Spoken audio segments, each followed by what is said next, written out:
resigned because at that time the package was not much attractive. But soon after, I was appointed as Additional Prosecutor General Punjab, and I was made responsible for the prosecution in Court Number 1 of Supreme Court, from where I was elevated as Judge of Lahore High Court. On my retirement, I served as Member Judicial Anti-Dumping Appellate Tribunal for 2 years. Thereafter, I was appointed as Chairman, Inland Revenue Customs Appellate Tribunal. Thereafter, I was appointed as Chairman, Punjab Labour Appellate Tribunal for 3 years. I also served as Chairman, Bona Fide Commission, LDA. I also served as Member Selection Board, Added University, and Member Board of Governors, Foundation University, Islamabad, Iskilab Qatar. My basic subject is land revenue. Both padhaya, both kiya. So today we will discuss. वैसे तो land revenue act में बहुत chapter हैं, बहुत important chapters हैं. Today we will discuss only revenue papers. That what are those documents which are included in the definition of record of rights and periodical records. Their purposes, objects, preparation, etc., etc. The relevant section is section 39 of the Land Revenue Act. We deal with the record of rights and periodical record. अब जिस वक्त हम record of rights की बात करते हैं तो सबसे पहले we will divide the revenue documents into two parts. एक जो है उसको कहा जाता है सेटलमेंट रिकॉर्ड, या उर्दू में हम कहते हैं बंदोबस्ती record, which is presumed to be original document, and all entries in settlement of record are presumed to be true until contrary is proved. Settlement record जो है ये, it is prepared after every 25 years. 25 साल के बाद इसने बनना होता है, लेकिन ये डायरेक्टिव प्रोविजन है, क्योंकि साथ ही सेविंग क्लॉज दिया कि if after 25 years, if on the lapse of 25 years a new record is not prepared, then the previous will continue till the preparation of new record. और उसके बाद on the basis of original record या बंदोबस्ती record, the revenue staff prepared revenue document which are kept in the custody of पटवारी.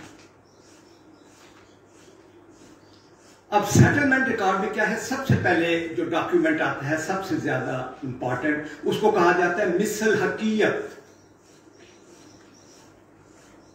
मिसल हकीयत, इसके 11 कानून होते हैं.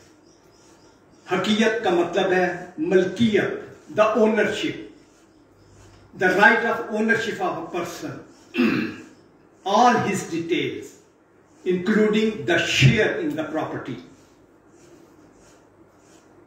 और उसकी बुनियाद पर जो है वो प्रिपेयर होते हैं जिसे हम कहते हैं रजिस्टर हकदारान जमीन. अब इसके 4 नाम हैं. इसी को कहा जाता है जमाबंदी, इसी को कहा जाता है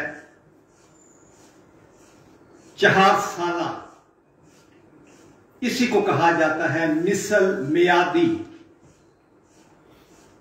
39 कहती है record of right and periodical record. Periodical record यानी मिसल मियादी. क्या मतलब है कि this document is prepared after a particular period. अब जिस 4 साला इसको उर्फ आम में कहते हैं, जिस वक्त आप पंजाब की तरफ चले जाएं तो चूंकि रजिस्टर हकदारा जमीन हर 4 साल के बाद तैयार होना चाहिए और पुरानी रजिस्टर हकदारा जमीन तैयार होते थे, तो आम जो जमींदार आदमी वो कहता है जी 4 साल की कापी दे दे पटवारी के पास। 4 साल का मतलब है it is a copy of periodical record, it is a copy of register हकदारा जमीन। और जिस वक्त आपको उसकी कॉपी पटवारी देता है तो उस डॉक्यूमेंट को आप कहते हैं फर्क, मैंने पटवारी से फर्क ले लिया। हर मौजे में अलहदा पटवारी होता है और उसका रिकॉर्ड अलहदा होता है। जिस वक्त रेवेन्यू रिकॉर्ड में आप देखेंगे रेवेन्यू डॉक्यूमेंट, तो किसी जगह लिखा होगा मौजा, किसी जगह लिखा होगा महाल, इंग्लिश में आप इसे कहते हैं रेवेन्यू एस्टेट, देहात या विलेज। अब रेवेन्यू लॉ कहता है कि देहात को हम रेवेन्यू एस्टेट नहीं कह सकते। रेवेन्यू स्टेट की कंडीशन यह है a specific area which has its own separate revenue record, and number 2, that the lands of this area, they are assessed for the purposes of land revenue.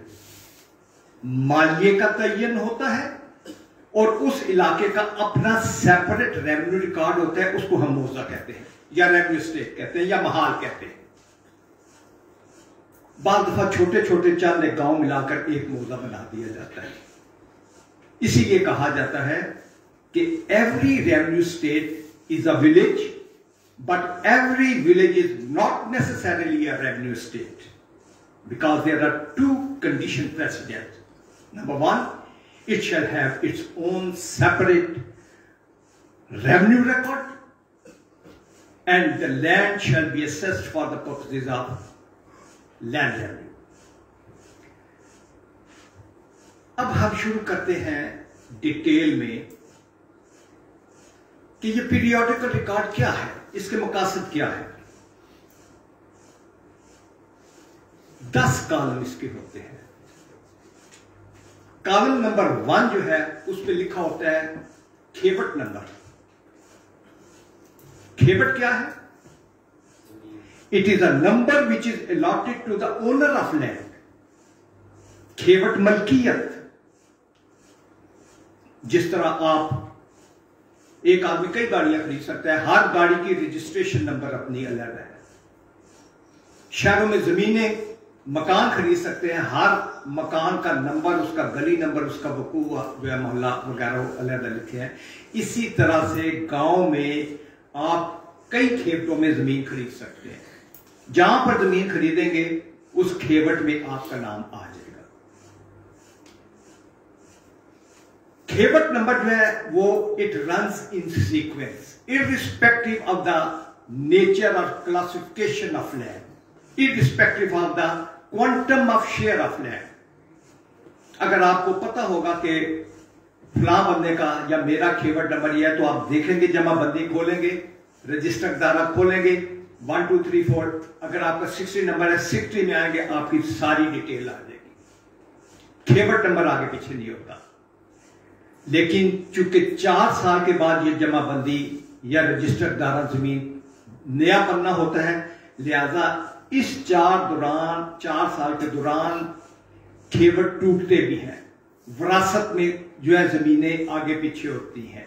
बाकी जो है मामला इस तरह कोई थोड़ी खरीदता है, कोई ज्यादा। तो उसके बाद फॉर एग्जांपल अगर 64 खेवट नंबर जो है उसमें खरीदो फरोख्त होती है, टूटती है, तो अगली जमाबंदी में उसका जितने हिस्से होते हैं उनको आगे कर देगा। 64 के बाद 65 6 7 7, और उसके बाद जो 67 वाला होगा वो आगे चला जाएगा। इस तरीके से वो चलता रहता है, लेकिन it runs in sequence.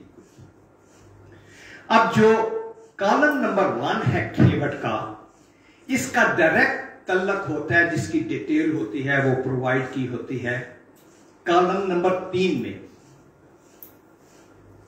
Column number 3 register हकदार जमीन, जिसके हेडिंग दी होती है नाम मालिक मा अहवाल, उसमें तमाम लोगों के मालिकों के नाम होते हैं जिनको कॉलम नंबर 1 में खेवट नंबर उन्होंने अलॉट किया होता है।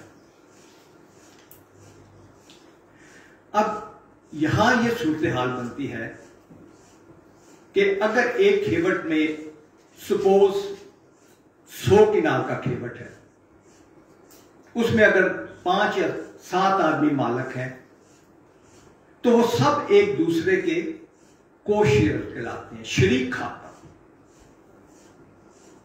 तमाम वो लोग जो कॉलम नंबर 3 में दर्ज होते हैं और उनकी मलकियत जो है वो उसी खेवट में होती है, irrespective of their respective share. छोटा मालिक है या बड़ा, इसका कोई अपने फर्क नहीं है, वो सब कोशेयर तस्लीम होते हैं। खरीदार जो होगा उसके नाम के साथ बाया आ जाएगा, फरोख्त करने वाले के नाम के साथ मुश्तरी आ जाएगा। अगर जमीन किसी ने रहन की है तो उसके नाम के साथ राहन आ जाएगा, जिसके नाम रहन की जाती है उसके नाम के साथ मुर्तहिन हो जाएगा। हमारे जुडिशल सिस्टम में बहुत ज्यादा लिटिगेशन इसी बुनियाद पर थी कि ये जो शरीक खाता है उनके जिस वक्त राइट्स इनफ्रिंज होते हैं एक दूसरे के, तो उस सूरत में लिहाजा एक मदर जजमेंट है सुप्रीम कोर्ट की 1989 SCMR पेज 130, 1989 SCMR पेज 130।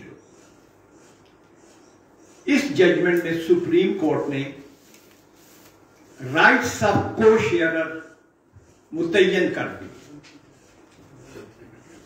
सबसे पहले तो सुप्रीम कोर्ट ने यह कहा कि a co-sharer in possession of joint holding, he can not be ejected from the joint holding without due process of law.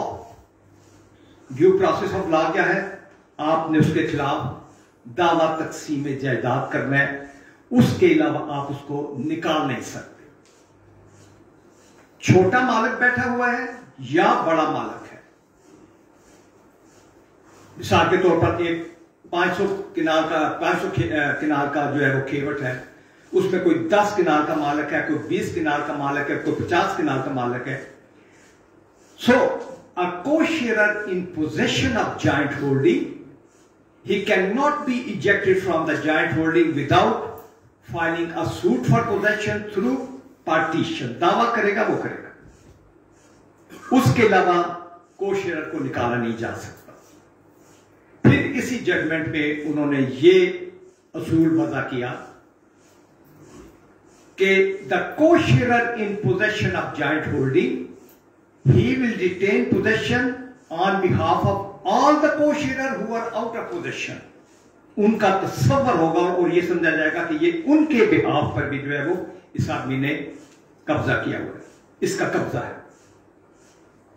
इसी जजमेंट में फिर ये होल्ड हुआ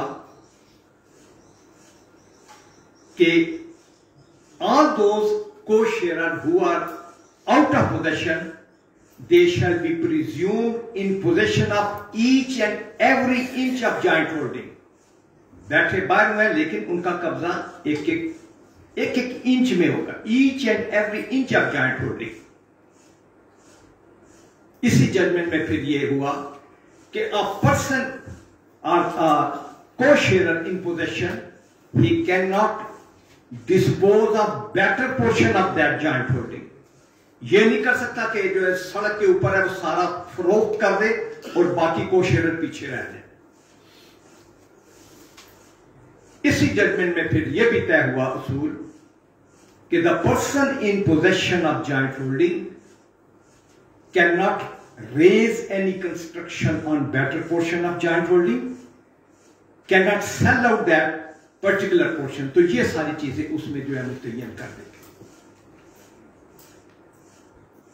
नेक्स्ट जो है वो कॉलम नंबर 2 आ जाता है, जिसे हम कहते हैं खतूनी नंबर।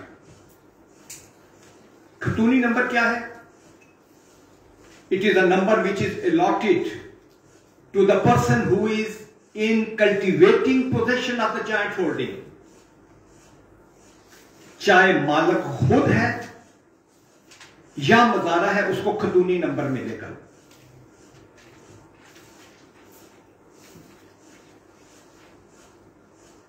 खतूनी नंबर जो है उसकी तमाम डिटेल आएगी कॉलम नंबर 4 में। जिस तरह कॉलम नंबर 1 खेवट नंबर है और उसकी डिटेल कॉलम नंबर 3 में है, इसी तरह खतूनी में जो काबिज हैं उनका नंबर उनको कॉलम नंबर 2 में जाएगा, डिटेल आएगी कॉलम नंबर 4 में।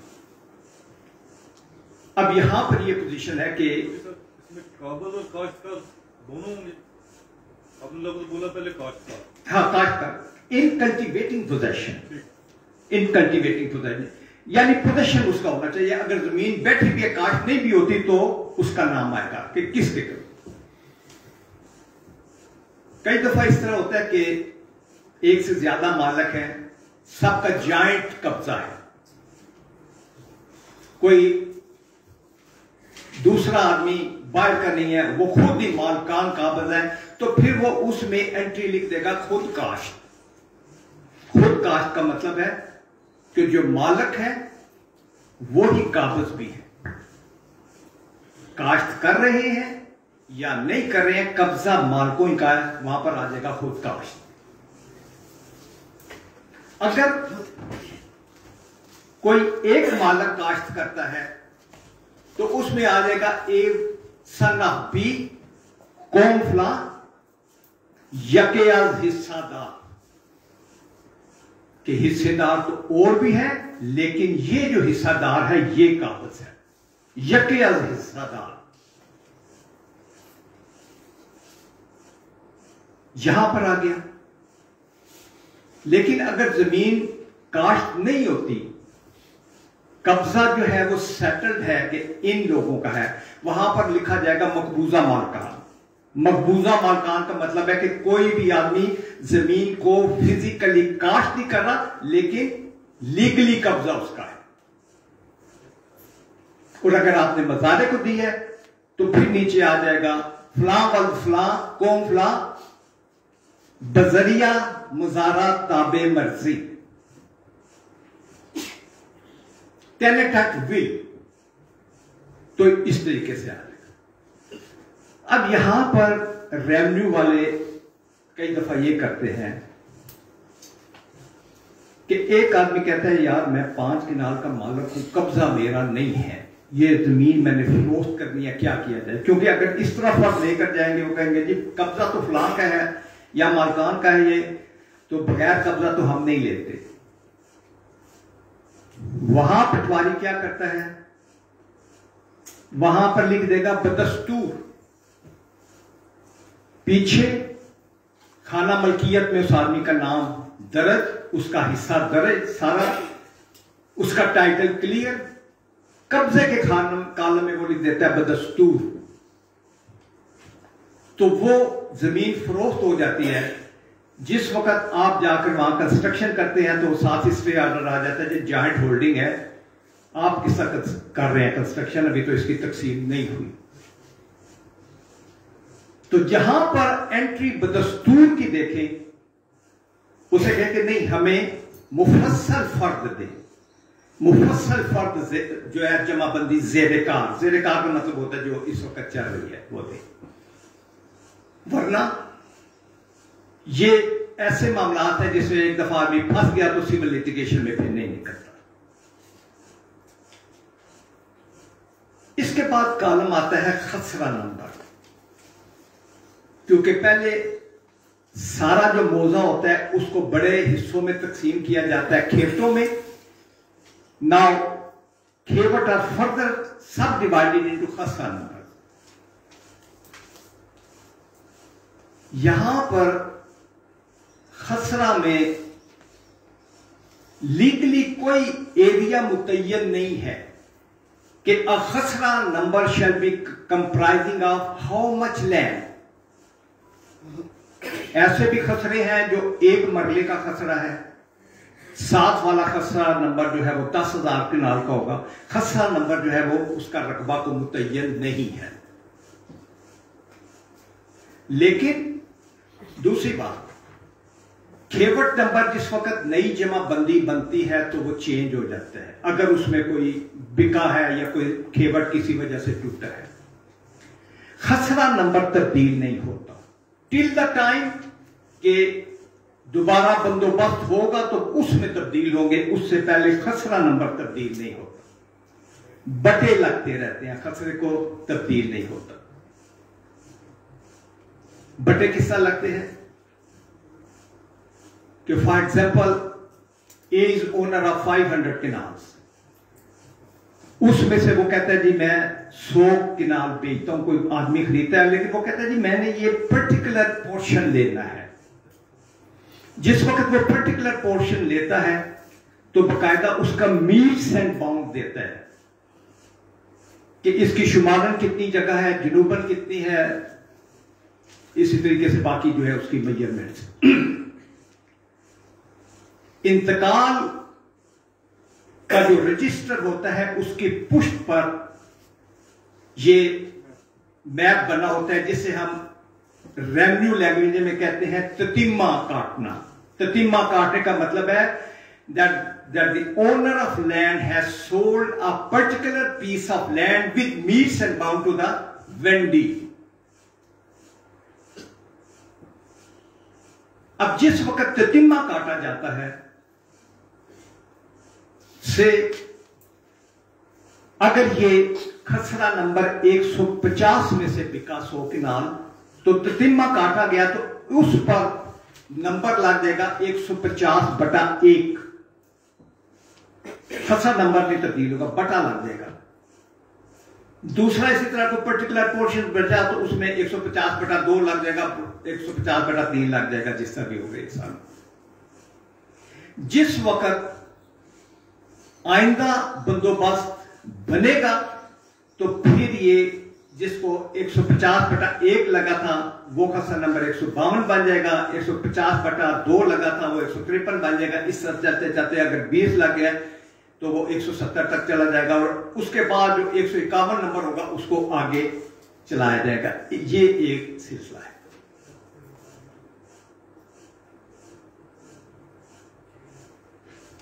ततिम्मा जो है ये जिसे कहा जाता है रेक्टिफिकेशन ऑफ डीड, इसकी 2-3 किस्में आ जाती हैं। सबसे पहले वो जिसकी आप मीट्स एंड बाउंड देते हैं, क्योंकि एक वक्त में ऐसे कुछ केसेस आ गए हाई कोर्ट में लाहौर में, उन्होंने कहा जी कि रजिस्ट्री या इंतकाल में जो इन्होंने कहा है कि इतना रकबा 1 किनाल रकबा हम फरोख्त कर रहे हैं, मीट्स एंड बाउंड जो दिए गए हैं उसके मुताबिक 1.5 किनाल रकबा बनता है, लिहाजा हमारा 1.5 किनाल तस्वर किया जाए। तो इस पे फिर लाहौर हाई कोर्ट की जजमेंट है। उन्होंने कहा कि the area which will be calculated on the basis of metes and bound that will be considered as correct. 2011 MLD पे 1300, 2011 MLD पे 1300, जिसमें उन्होंने कहा कि बेशक रजिस्ट्री या इंतकाल में एक रकबा दिया गया है जो कि डिफर करता है उस कैलकुलेशन से which is reckoned on the basis of metes and bounds, तो वो कहते हैं कि उसके हिसाब से किया जाएगा। तो ये जो ततीमा है सिर्फ इंतकाल की पुष्ट पर नहीं बनेगा, एक इंतहाई इंपॉर्टेंट डॉक्यूमेंट है जिसे कहते हैं फील्ड बुक। फील्ड बुक भी जो है वो तैयार होती है बंदोबस्त के वक्त, उसमें भी ये दर्ज किया जाएगा। और फिर जो पटवारी के पास लट्ठा होता है उसके ऊपर भी दर्ज किया जाएगा कि ये पर्टिकुलर पोर्शन जो है जिसे ततीमा कहते हैं, फलां खसा नंबर से फलां आदमी ने बेचा और फलां ने खरीदा। अब कई दफा होता है कि एक 5000 किनाल का खसरा नंबर है बड़ा, तो सेंटर में एक आदमी आबाद कर लेता है जगह, वहां पर नोतोड़ करके आबाद कर दिया, ट्यूबवेल लगा दिया, काश्त हो गया सारे, तो वो खरीदता है, वो कहता है जी इसकी भी मुझे ततीमा काट दें। उसकी मेजरमेंट जो है वो फौरी तौर पर मुमकिन नहीं होती तो उसको लट्ठे पर बना देते हैं, जिसको कहा जाता है शिकमी ततीमा। शिकमी ततीमा का मतलब है कि वो पर्टिकुलर पीस जो कि एक ऐसे जगह बड़े खासे नंबर के पेट में है जहां पर दाएं बाएं जो है ये पैमाइश नहीं हो सकती।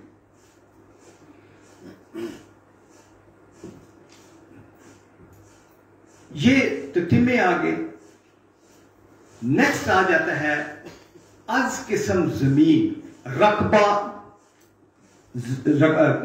तदादी व अज किस्म जमीन कि रकबा कितना है।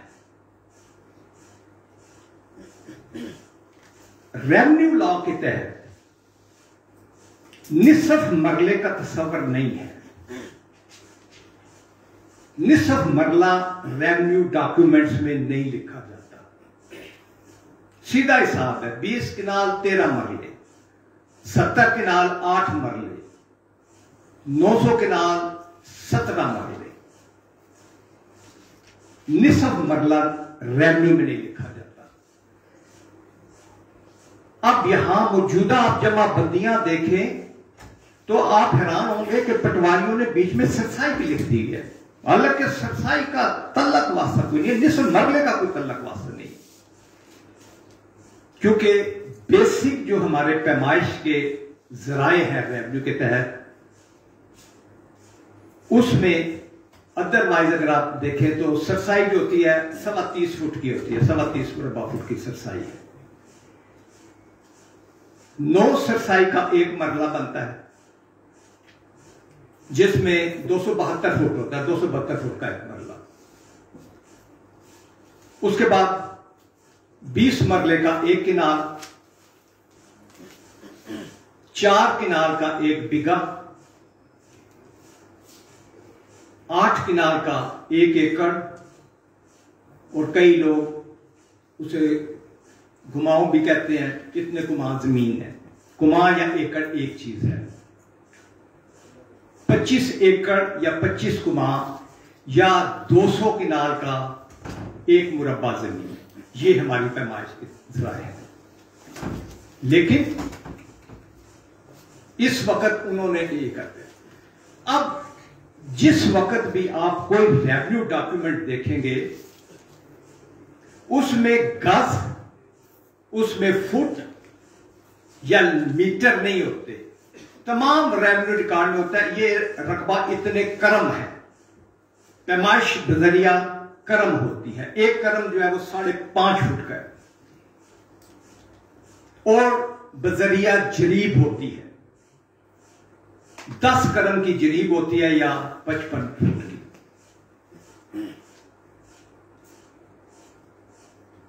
इसके दरमियान में जरीब में पत्रियां लगी होती हैं। और शुरू से जो रेवेन्यू रिकॉर्ड है अगर आप देखें, हमारे पास रावलपिंडी इस्लामाबाद का जो पहला बंदोबस्ती रिकॉर्ड था जो हम लोगों ने खुद भी अपने केसों में इस्तेमाल किया, वो 1860 का था। उसके बाद दूसरा सेटलमेंट रिकॉर्ड बंदोबस्ती बना 1905-06। उसके बाद बना 1956-57 और इसके बाद कुछ पिछले दिनों में भी बने हैं। तरीकाकार जमीनों की पैमाइश का यह था कि अगर एक खसरा नंबर है वो निसफ मरला आता है तो वो ऐसा करते थे, एक तरफ से निसफ मरला कम कर देना, दूसरी तरफ से ज्यादा कर देना और उसकी पैमाइश पूरी हो जानी। और जिस वक्त पैमाइश की जाती थी या हद बरारी की जाती थी तो उस वक्त बाकायदा वो साथ लट्ठा, मसावी और फील्ड बुक लेते थे ताकि पता लगे भाई किस जगह से निसफ मरला कम किया गया, निसफ मरला ज्यादा किया। आज के रेवेन्यू ऑफिसर और पटवारी ने यह किया, वो बगैर ये देखे, क्योंकि निसफ मरला नहीं लिखा जाता, किसी जगह भी नहीं है, तो वो ये करते हैं जितने करम है उसको मल्टीप्लाई किया, फीता मारा, पैमाइश एक इधर आती है उसको आगे कर दिया, दूसरी के पीछे जाती है वो कर दिया। सारी लिटिगेशन ये रेवेन्यू ऑफिसर्स की नालायकी की वजह से हो जाती है। साथ रिपोर्ट वो अपने देते हैं इसकी हदबंदी की और साथ ही नक्शा जो बनाकर दिया, नक्शा तजावुज बनाकर दिया और वो 404 का 104। फिर जिस वक्त कहा जाता है कि आपने हद बरारी करनी है, तो it shall start from a permanent boundary mark, preferably from triangle junction pillar. जो सेहदा है, जहां पर कम से कम 3 मोजे हैं, उनकी जो है वो अपने बाउंड्रीज मिलती है, वहां से शुरू करें। या कोई पक्का बाउंड्री मार्क, मिसाल के तौर पर कोई हॉस्पिटल, कोई कब्रिस्तान, ये सारे पक्का बाउंड्री मार्क आ जाते, वहां से शुरू करें। लेकिन इन्होंने ये सब गलत कर दिया। वो निस्फ मरले को खत्म करने के बाद जो तमाम लिटिगेशन है, वो जमीनों के कब्जे और तजावुजात के जो इस वक्त केसेस चल रहे हैं, वो इनकी नालायकी की वजह से।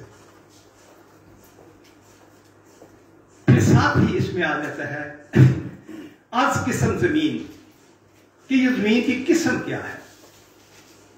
जमीन की किस्म इसलिए लिखी जाती है हर रेवेन्यू डॉक्यूमेंट में कि जितनी जमीनें अक्वायर होती हैं under the land acquisition act 1894,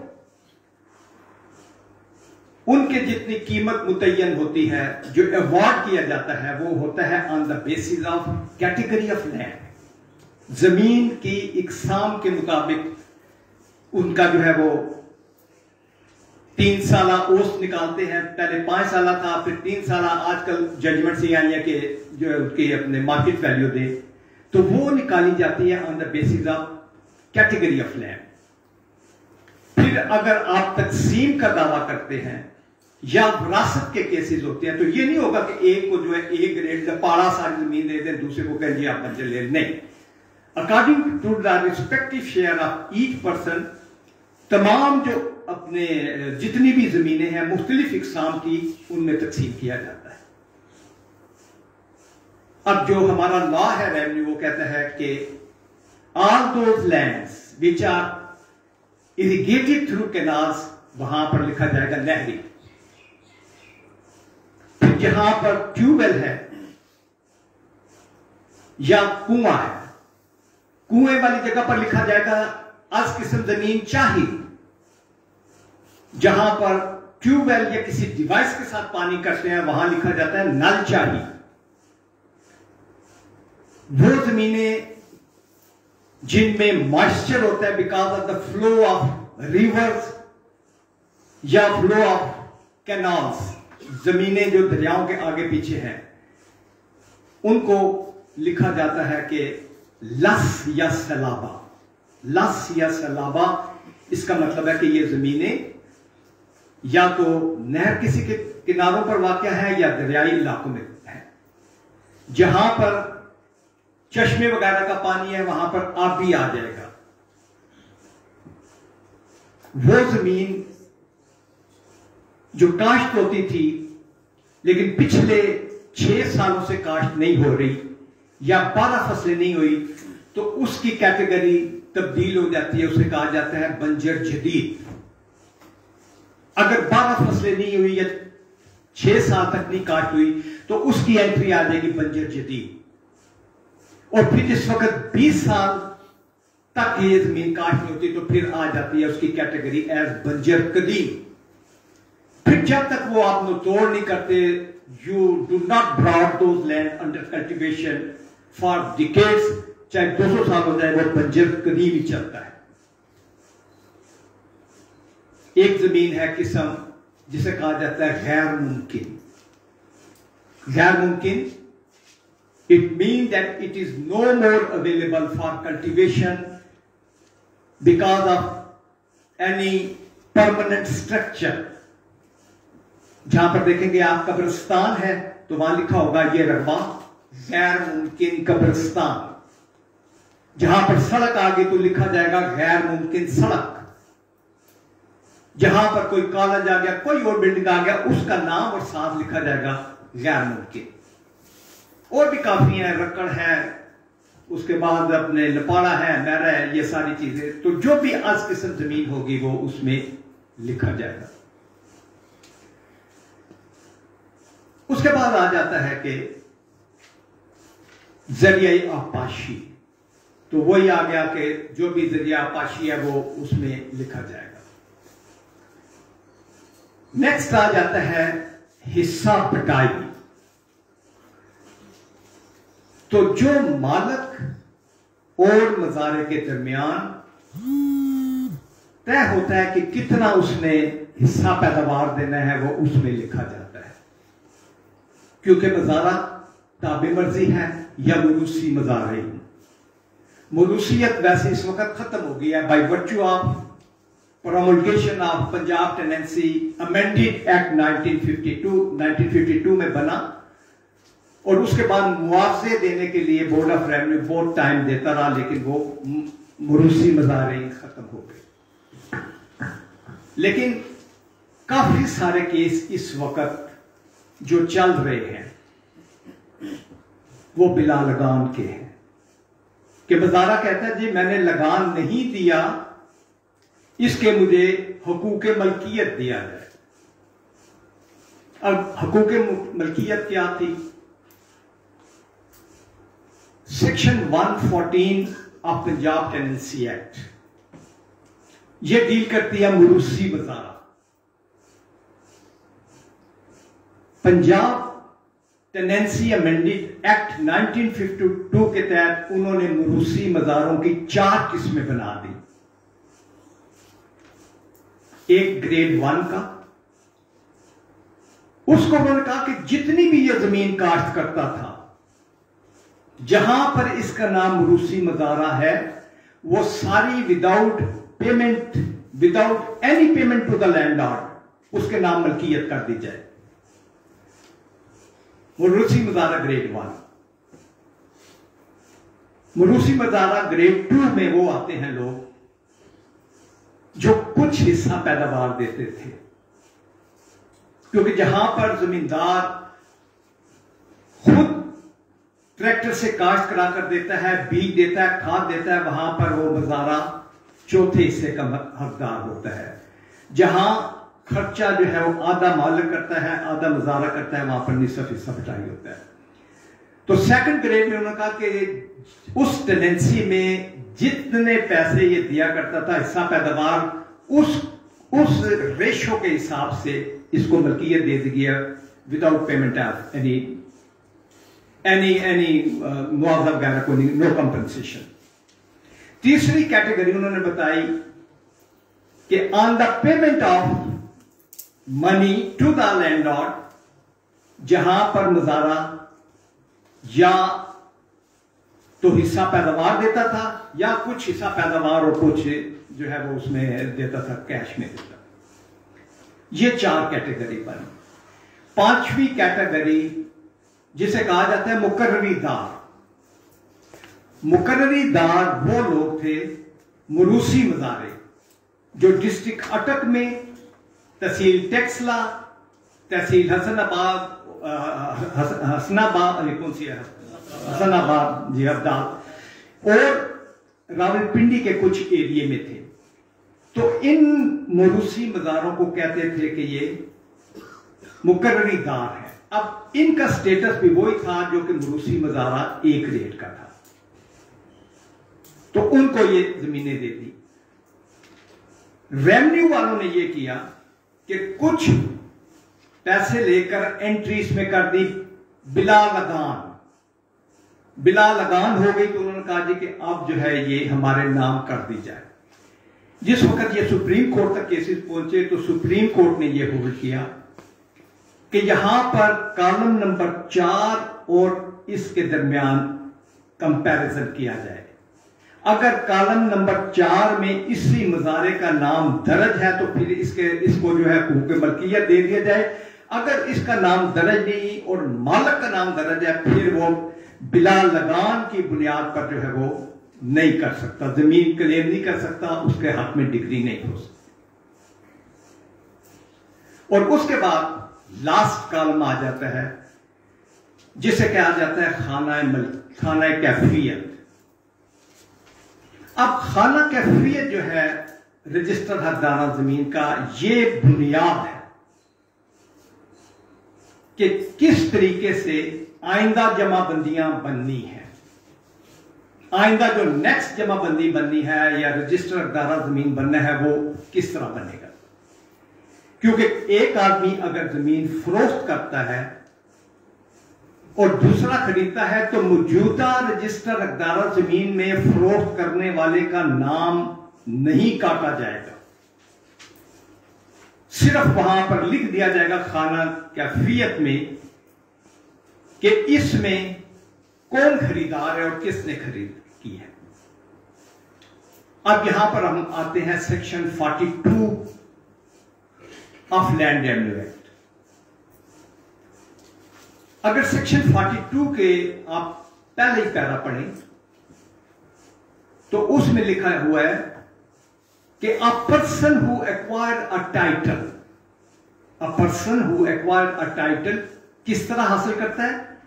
bye sale, by gift, by inheritance और इन एनी अदर मैनर।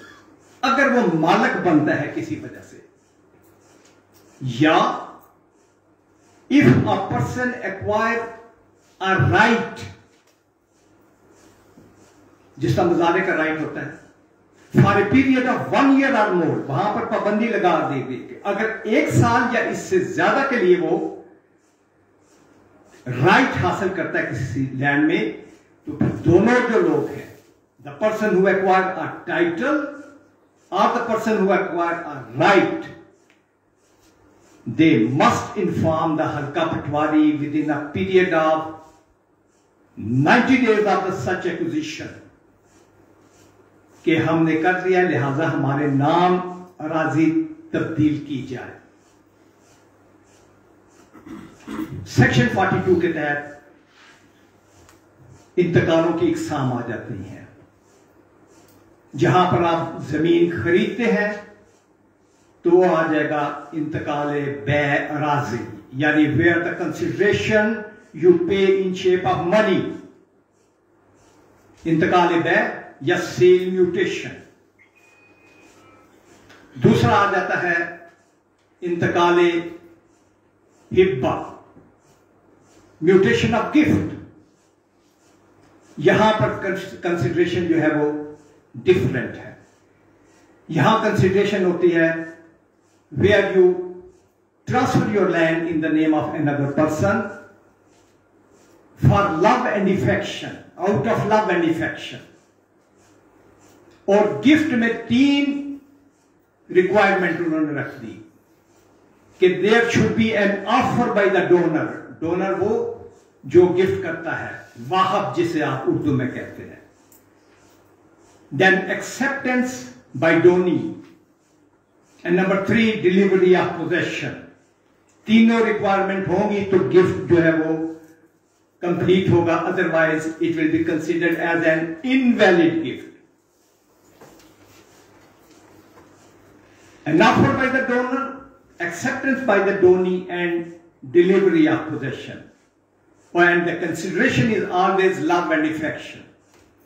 तो दूसरा ये आ गया। फिर इसके बाद आ जाता है म्यूटेशन ऑफ एक्सचेंज या इंतकाल तबादला। इंतकाल तबादला में यह है कि 2 लोग आपस में जमीनें एक्सचेंज करते हैं। रकबा एक जितना होना जरूरी नहीं है, एक ही गांव या एक ही मौजे में जमीन का होना जरूरी नहीं है। सिर्फ देखी जाती है कि क्या दोनों जमीनों की वैल्यू बराबर है, तो उसके बाद ये जो है वो एक्सचेंज हो जाता है। फिर आ जाता है इंतकाल रहन। अब अगर किसी प्राइवेट आदमी के पास अपनी जमीन आप जो है वो रहन करते हैं तो वो इंतकाल रहन आ जाएगा, म्यूटेशन ऑफ मॉर्गेज। लेकिन यही अगर किसी आप गवर्नमेंट के अदारे या बैंक के पास करते हैं तो उसमें लिखा जाता है इंतकाल आड़ रहन, इंतकाल आड़ रहन और इंतकाल फक्कुर आड़ रहन, जहां पर रिडम्पशन हो जाती है। क्योंकि पहले लॉ ये था कि अगर आप 60 इयर्स के दरमियान, 60 इयर्स के अंदर अंदर अपना रहन नहीं छुड़ाते तो वो फिर वो खत्म हो जाता था, उसे कहा करते थे फोरक्लोज हो गया। फोरक्लोज होना और उसके बाद जो है वो मालक जो अपने जिसको रहन की जाती थी वो दावा करके अपने नाम डिग्री करा लिया करता था कि अब मैं इसका मालिक हो गया हूं। लेकिन सुप्रीम कोर्ट ने कह दिया कि नहीं, एक एडवर्स पोजेशन का लॉ कि 12 साल तक अगर आपने किसी की जमीन पर पोजेशन रखा है विदाउट एनी इंटरफियरेंस तो वो आपके नाम हो जाती थी। ये दोनों लॉ जो है फेडरल शरीयत कोर्ट ने against the injunction of Islam उनको डिक्लेयर कर दिया और खत्म कर दिया। अब फोरक्लोज करने वाला जो है वो काम खत्म हो गया, वो नहीं है, किसी वक्त भी जो है आप उसको रिडीम करवा सकते हैं। फिर इंतकाल तकसीम जायदाद, जिस वक्त जरी अराजी आप तकसीम करवाते हैं, आप बाकायदा दावा करते हैं, जिस वक्त दावा सुनने के बाद नक्शा जीम आखिर में बनना होता है, नक्शा जीम बन जाता है, फाइनल ऑर्डर हो जाता है, उसके बाद जिस वक्त लोगों के नाम हिस्से किए जाते हैं तो ना सिर्फ यह कि इंतकाल तकसीम जायदाद हो वो किया जाता है, बल्कि उसका बाकायदा इंदराज फील्ड बुक में भी किया जाता है। फील्ड बुक में भी दर्ज किया जाता है कि कौन सा रकबा जो है, कौन कौन सा खर्चा नंबर किया गया। उसके बाद आ जाता है एक इंतकाल मफकूदुल खबरी। It means that if the whereabouts of any person are not known for consecutive 7 years, उसके बाद उसके लीगल एयर्स कह देते हैं जी पता नहीं जिंदा या मरना, because it will be presumed that the man has dead. तो फिर एक छोटी सी इंक्वायरी करके रेवेन्यू ऑफिसर वो इंतकाल जो है वारसान के नाम कर देता है। अब इंतकाल जो है इसका भी सीक्वेंस नंबर जो है नंबर शुमार रखता है, ये भी इन सीक्वेंस चलता है, 1 2 3 4 आगे पीछे नहीं होगा। ये नहीं होगा कि इसके नंबर लगे on the basis of transaction of land, नहीं, जो भी होगा वो किसी किस्म का भी किसी कैटेगरी का इंतकाल होगा वो एक ही नंबर में चलेगा। इंतकाल के 2 परत होते हैं, जिस तरह रसीद बुक होती है इसी तरह इसके 2 परत होते हैं। जिस वक्त इंतकाल हो जाता है रेवेन्यू ऑफिसर साइन कर देता है तो उसको वो डिटैच करके वो जो डिटैच वाला परत है वो अपने पास रख लेता है और जो रजिस्टर्ड इंतकाल होता है वो वापस कर देता है। Presumption of truth is attached to all the entries incorporated in परत सरकार, क्योंकि जो हिस्सा तहसीलदार या रेवेन्यू ऑफिसर अपने पास रख लेता है डिटैच करके उसको परत सरकार कहा जाता है, और जो हिस्सा रजिस्टर के साथ रहता है उसको परत पटवार कहा जाता है। अब इंतकाल करने के लिए उन्होंने कुछ 42 जो है सेक्शन उसने कुछ रिक्वायरमेंट्स रखती हैं कि a revenue officer must sanction a mutation at the place where the property is situated। इस वक्त तो जाए तो वो तहसीलदार अपने घर पे भी कर देगा, पटवारी के दफ्तर में भी हो जाते हैं, लेकिन it is the mandatory requirement of law कि जिस वक्त कोई भी इंतकाल होगा तो रेवेन्यू ऑफिसर उस रेवेन्यू स्टेट में टूर पर जाएगा इन प्रेजेंस ऑफ पट्टीदार या नंबरदार, उसको वो सैंक्शन करेगा। इसीलिए जिस वक्त इंतकाल का ऑर्डर लिखा जाता है तो उसमें लिखा यह जाता है बमुकाम दे, बमुकाम दे,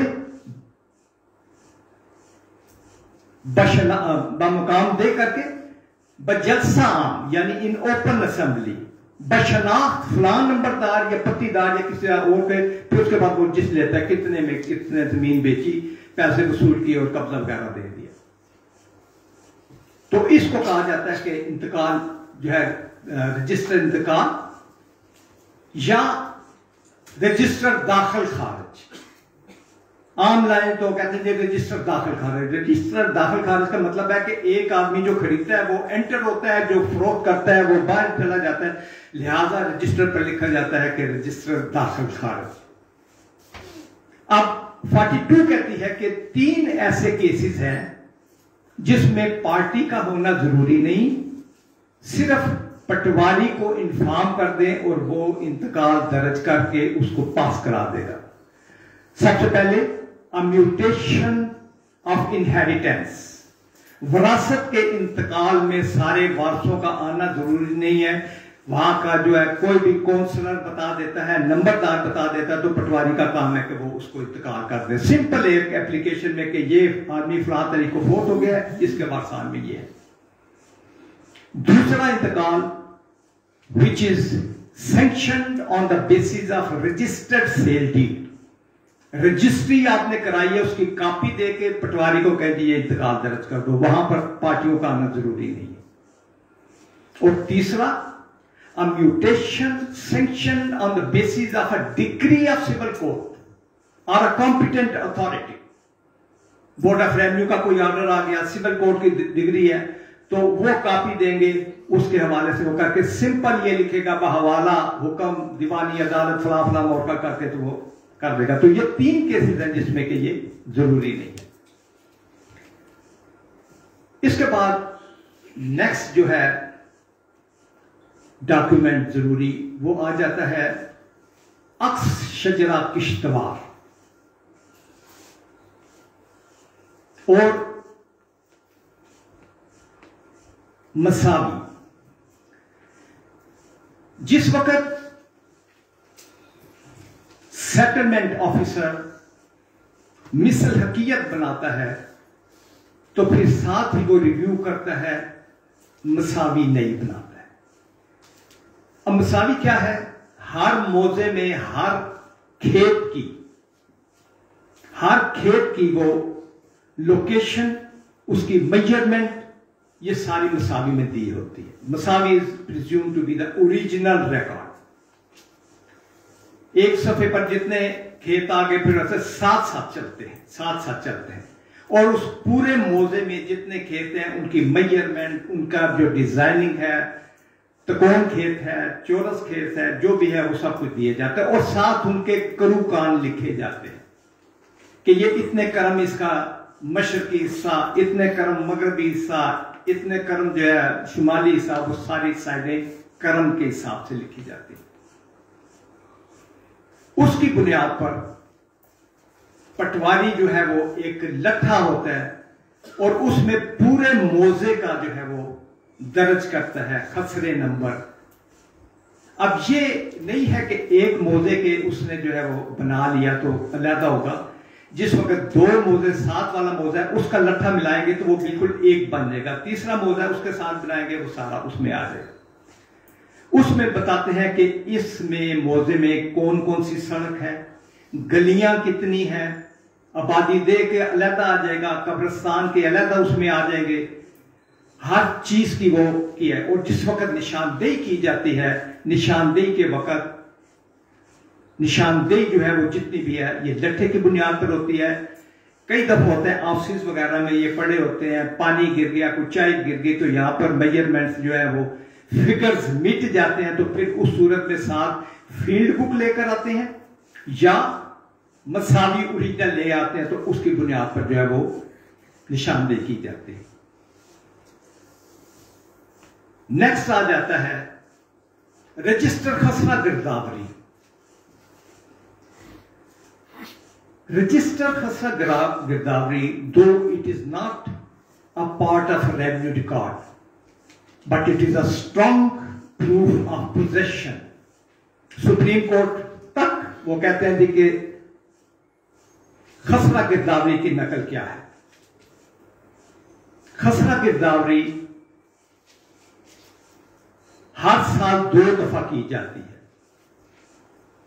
this document is prepared and kept by the patwari. और लॉ कहता है कि 2 दफा पटवारी साल में खुद जाकर अपने मौजे का एक एक रकबा देखे, कब्जा किसका है, कौन सा फसल काश्त किया गया है। पहली जो है गिरदावरी उसे कहते हैं रबी की गिरदावरी, जो 15 मार्च और 15 अप्रैल के दरमियान होती है। दूसरी गिरदावरी जो है खरीफ की गिरदावरी, वो 15 सितंबर से 15 अक्टूबर के दरमियान होता है। और उसमें जिस आदमी का कब्जा है आगे फिर वो सारा उसमें लिखा नहीं जाता, सिंपली क्रॉसेस दिए जाते हैं।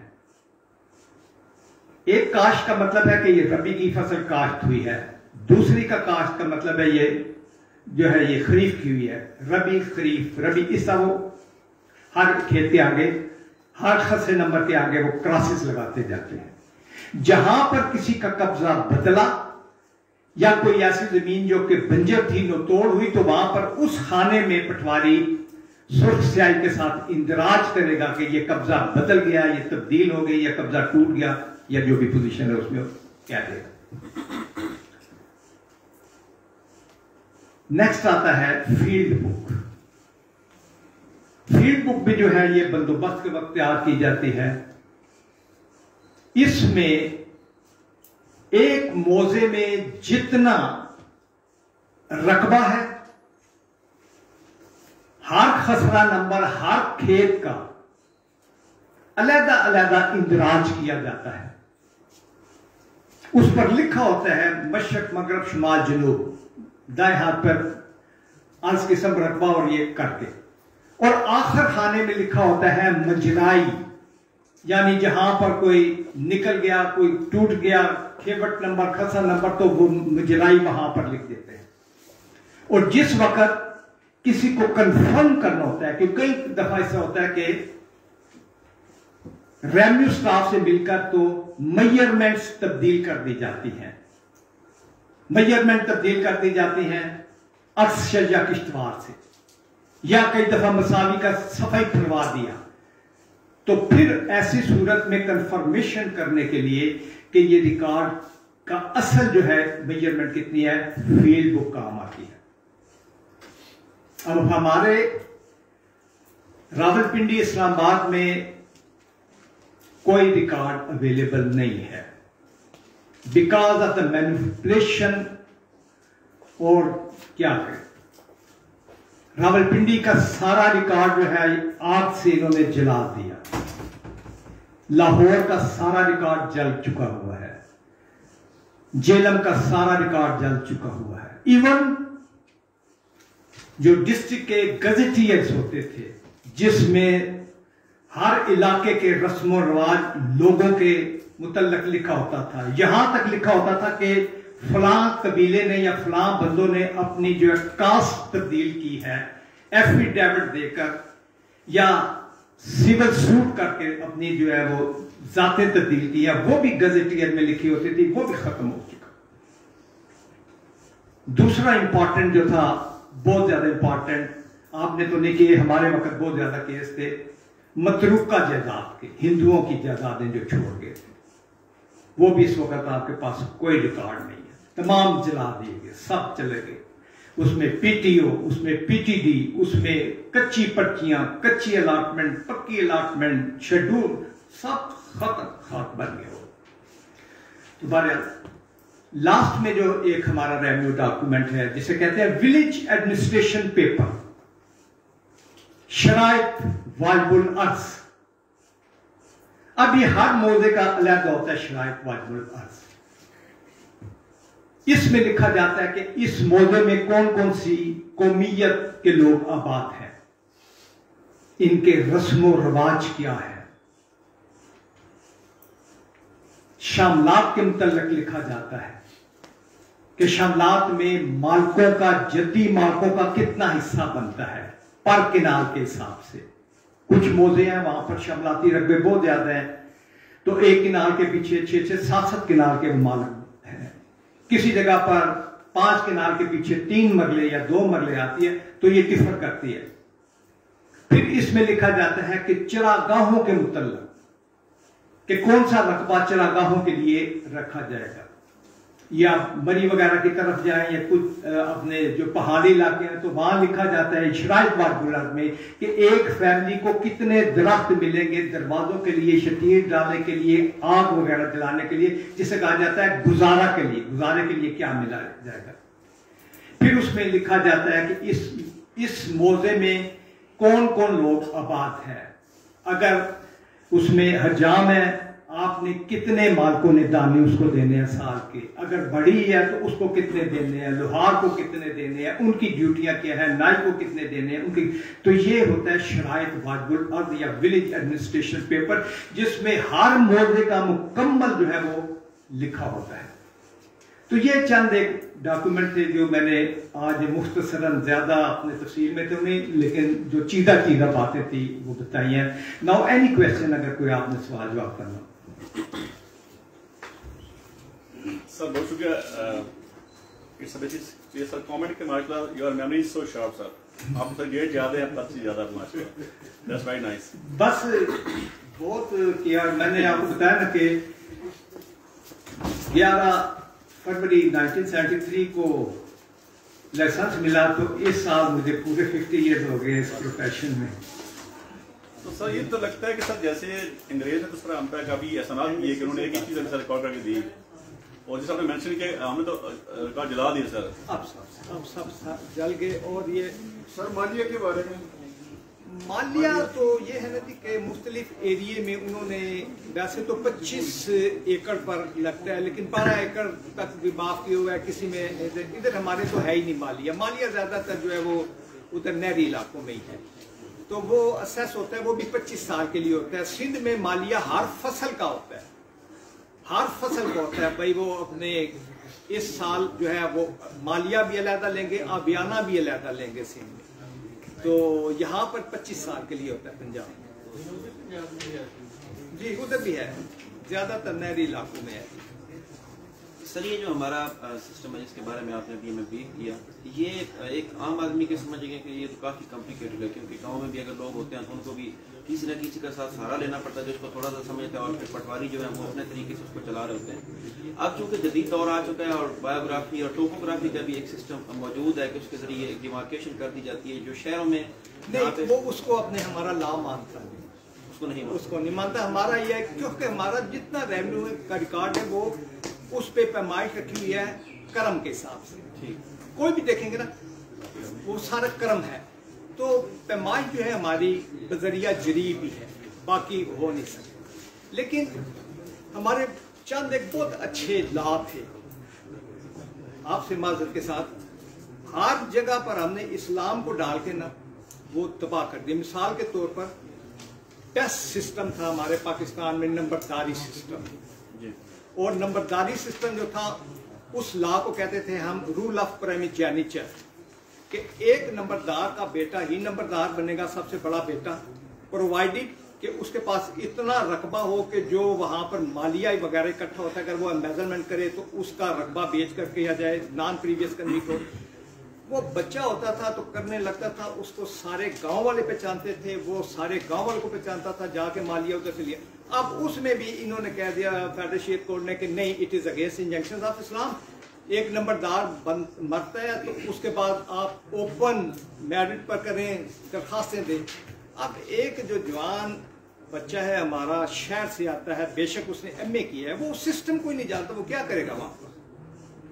तो इस तरह के और भी काफी सारे जो है, मिसाल के तौर पर जरी इस्लाहत अयूब खान ने की, उसने कहा to avoid fragmentation of holding, उसने कहा कि ये जिस तरीके से अपने तकसीम जायदाद होती है ये तो टुकड़ों में चली जाएगी। उसने कहा कि 100 किनाल से कम कोई बंदा फरोख्त नहीं कर सकता। अगर किसी की जमीन 10 किनाल है, 15 है, 20 है, तो वो सारी तकसीम करेगा, फरोख्त करेगा। ये नहीं कि उसने 10, कम अज कम अगर किसी ने फरोख्त करनी है तो 100 किनाल करे। तो वो भी फेडरेशन, इसने कह दिया फेडरेशन कोर्ट ने कि नहीं, it is against injunctions of Islam. किसी का मरला बनता है तो वो भी दे। अब टुकड़ों में जो है वो बढ़ते जा रहे हैं, खत्म होती जा रही है। सर पंजाब में जब पिछली हुकूमती शहबाज अपना जो है ये अपने कानूनी शहादत ऑर्डर देख लें, ऐसी चीजें डाल दी हैं, अभी तक ना डॉक्टरों को समझ आती है ना कुछ आती है कि क्या सीधा था 324, 323 अपने खफीफ इंजरी, 324 था, 307 था, 302 था, 324, बस ये 5 सेक्शन थी। बेहतरीन केसेस चल रहे। तो भुट्टो ने भी सारे जागीरदारों की जायदादों पे कब्जा कर लिया। किसने? भुट्टो ने। सर मालिया और अबियाना में क्या फर्क है? मालिया पानी का जो देते हैं आप, नहरी पानी लगता है वो अबियाना होता है, और जो अपने जमीन का होता है वो उसको मालिया कहते हैं, जमीन का जो तदाश रिकॉर्ड्स मेंटेन करने का होता है ये मालिया। जी मालिया किस चीज पे किस मद में जाता है? मालिया तो गवर्नमेंट पंजाब को जाता है ना सारा। नहीं, किस किस केस के लिए? और मालिया अभियान तो ना पानी लगा है, पानी के इस्तेमाल। हाँ हाँ। और मालिया जमीन रखने का, जमीन की पैदावार पे होता है। सर ये जो कंप्यूटराइज किया गया था पीछे पंजाब में जब पिछली गवर्नमेंट थी शहबाज शरीफ साहब की, और ये लैंड रिकॉर्ड को कंप्यूटराइज करके फर्क भी कंप्यूटर कर दिए गए थे, क्या उससे कोई फर्क पड़ा है? कुछ भी नहीं, फील्ड तो उन्होंने नहीं करना है ना जो डील करे। इसको सर सिंप्लीफाई करने के लिए कोई आज तक ना कानून बनाया गया ना उस तरफ कोई पेशरफ हुई है कि आम आदमी इसको समझ सके। इतनी है जी इस मुल्क में कि अल्लाह ताला करम करे, करप्शन का कोई बात नहीं। सर ये जो लगातारी सिस्टम था इसमें अभी जो वो बड़े बेटे वाला जो कानून है वो खत्म हो गया, उसको खत्म हो गया। अब उसकी कोई प्रायोरिटी भी नहीं है टोटल। नहीं, कोई प्रायोरिटी नहीं। अब वो कहते हैं जी मेरिट पर, सही मेरिट वाली बात कुछ नहीं करती। देखो ना तुसी पंजाब च जो पिंडा विच वो छोटे छोटे बच्चे वो सारा कुछ करते थे, और फिर नंबरदार के बड़े फराइज हैं। नंबरदार के इसी में लैंड रेवेन्यू में जिस वक्त आप पढ़ते हैं विलेज ऑफिसर, तो नंबरदार विलेज ऑफिसर में आता है, तो उसके आप देखें ड्यूटीज, और उसके बाद देखें अब सरगोदा वगैरह जाए तो 12.5 एकड़ जमीन नंबरदार को मिलती है, 12.5। अभी मेरे पास चंद दिन पहले आया वहां पर सक्कर जनूबी का, और उनका जी नंबरदार मर गया, दूजे पे कोशिश कर देना और कुछ भी नहीं होना करना, सिर्फ वो जमीन लैंड की खातिर पे नंबरदारी कर। तो ये मामला चल रहे हैं सर। हमारे उधर जीबी में अभी भी नंबरदारी सिस्टम है, तो नंबरदारी सिस्टम हर जगह है। अब हमारे पटवार में इनइफेक्टिव है, कुछ भी नहीं है। पंजाब में नंबरदारी सिस्टम ठीक है। सर ये जो अगर रिकॉर्ड पूरा वर्क कर देते हैं उसका कोई क्या अल्टरनेट होता है, मतलब यानी डुप्लीकेट या कैसे कर उसको? देखें जो रिकॉर्ड होता है ना सदर कानूनगो के दफ्तर में, वो ओरिजिनल होते हैं। अब जिस वक्त जमा बंदी बनती है, अब तो मेरे ख्याल में 12 साल हो गया नहीं बना रही, इसको 4 साल हुए, तो उसका असूल ये है कि एवरी रजिस्टर अकदारा जमीन shall be prepared in duplicate. 1 copy is kept with the Patwari and 1 copy is sent to the office of सदर कानूनगो। हर जिले में सदर कानूनगो होता है जो पूरे जिले के रिकॉर्ड को होता है।